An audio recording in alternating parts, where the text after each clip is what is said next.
আসসালামু আলাইকুম। আমাদের চ্যানেলের পক্ষ থেকে আপনাকে স্বাগতম। দুই বোনকে বিয়ে করে নিজেদের ঘরে তুললেন বাবা ছেলে। কারণ জানলে আরও বেশি অবাক হবেন। ছেলেকে বিয়ে করাতে নিয়ে গিয়ে পাত্র হলেন তার বাবাও। শুধু তাই নয়, ছেলের আগেই টুপর পরে বিয়ের আসরে বিয়ে সারতে হলো নিজের। হঠাৎ করে কেনই বা এমনটা করতে হলো বরের বাবাকে? জানা গেছে, মেয়ের বাড়িতে সকল প্রস্তুতি নিয়ে হাজির বরপক্ষ। ছেলের সঙ্গে বাবা ও তার পরিবারও রয়েছেন। মেয়ে বাড়িতে সবই ঠিকঠাক। হঠাৎ বাদ সাধলেন মেয়ের মা। নিজের ছোট মেয়ের বিয়ের আগে বড় মেয়ের বিয়ে হতে হবে। যতদিন না বড় মেয়ের বিয়ে হচ্ছে, ছোট মেয়ের বিয়ে দেবেন না তিনি। ছেলেও নাছোড়বান্দা, বিয়ে করেই বাড়ি ফিরবে। তাই কোনো উপায় না দেখে বড় মেয়েকে বিয়ের প্রস্তাব দেন ছেলের বাবা।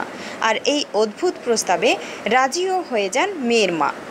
ব্যাস, সবাই যখন রাজি তো কী আর বলবেন। কাজী বাবা ছেলে একই আসরে বিয়ের বন্ধনে আবদ্ধ হয়ে পড়লেন। আর ভাইরা ভাই হয়ে দুই বোনকে নিয়ে তুললেন নিজেদের ঘরে। ঘটনাটি ঘটেছে দক্ষিণ সৌদিতে। স্থানীয় একটি পত্রিকা গত বুধবার এই সংবাদটি প্রথম প্রকাশ করে। সূত্র খিলজি টাইমস। দর্শক, দেশ বিদেশের নিত্য নতুন খবরাখবর পেতে আমাদের চ্যানেলটিতে সাবস্ক্রাইব করে আমাদের সাথেই থাকুন।